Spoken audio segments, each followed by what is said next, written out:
Ya, salah satu yang juga turut disoroti dalam banyaknya korban pada saat erupsi Marapi ini adalah berkaitan dengan izin pendakian. Kita ketahui bahwa sejak tahun 2011 sebenarnya Gunung Marapi ini sudah berstatus waspada. Lantas apa penjelasan dari BKSDA? Kita akan temukan faktanya. PLH BKSDA Sumatera Barat, Ibu Dian sudah bersama saya saat ini. Ibu Dian, terima kasih atas waktunya sudah menerima tim fakta di kantor. Oke, sama-sama.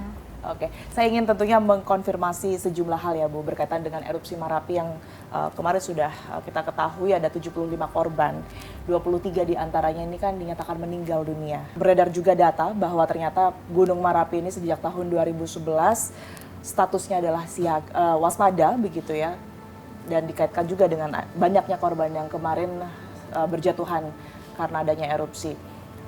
Dari kejadian ini, kalau Ibu Dian melihat, apakah ada SOP tertentu begitu Bu yang kemudian bisa dikatakan kurang maksimal dilakukan oleh pihak BKSDA sendiri?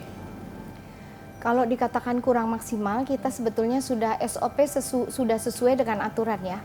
Di mana memang waspada itu pada level 2 harus diwaspadai oleh para pendaki gitu kan. Tetapi memang pada saat-saat tertentu itu memang mungkin bisa muncul seperti itu, dan kemudian kita sudah dalam pembukaan ini kita sudah melakukan mitigasi dan adaptasi bencana seperti itu.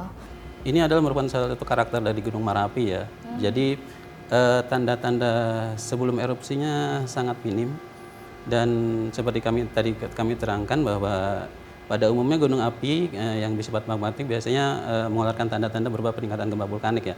Tetapi Gunung Marapi ini terbaca dari rekaman gempanya 1 bulan maupun 1 minggu maupun 1 hari itu tidak menunjukkan adanya peningkatan gempa vulkanik. Jadi memang kondisi ini sangat perlu diwaspadai oleh kita semua. Gunung api ini dalam level 2 waspada itu sebetulnya bukan pelarangan beraktivitas di situ, tetapi memang pendakian tidak boleh dilakukan pada malam hari.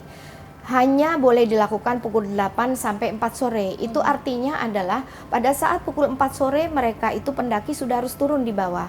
Kita melihat bahwa periode erupsi Gunung Marapi ini sangat pendek ya. Kadang dari 2011, kemudian terjadi juga erupsi 2012, kemudian terjadi juga 2014, kemudian terjadi 2014. Jadi tentang periode erupsi yang pendek tersebut, kemudian tanpa ada tanda-tanda yang terlalu jelas, itu membuat kita bahwa memutuskan bahwa gunung api ini perlu diwaspadai.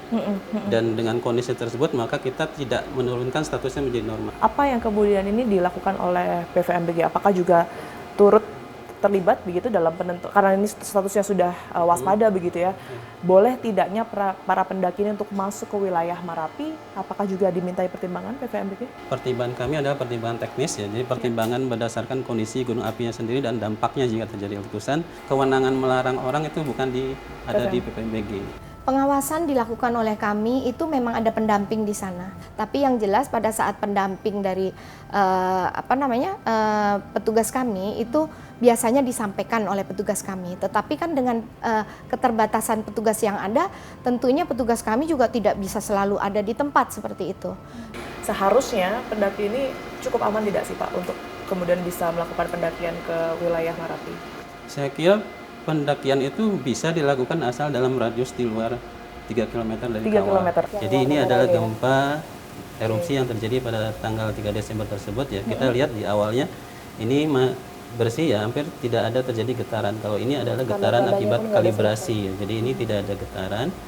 Kemudian terjadi erupsi yang sangat besar ya, dengan warna merah ini berarti amplitudenya sangat besar. Kemudian diikuti oleh gempa tremor ya. Jadi setiap gunung yang terjadi erupsi freatik ya, umumnya itu agak sulit terdeteksi ya. Kemudian jadi karakter erupsi juga mempengaruhi. Pertama itu, kedua juga ada beberapa gunung yang memang erupsi freatiknya lebih sering ya dibanding erupsi magmatik. Termasuk Gunung Marapi ini erupsi freatiknya lebih sering dibanding magmatik ya. Kondisi dari Gunung Marapi di Sumatera Barat pada tanggal 3 Desember 2023 pasca terjadinya erupsi secara tiba-tiba menyisakan kisah pilu. Tim SAR gabungan pun telah berupaya sekuat tenaga untuk mengevakuasi 75 korban, meskipun 23 diantaranya harus kembali dalam keadaan tidak bernyawa.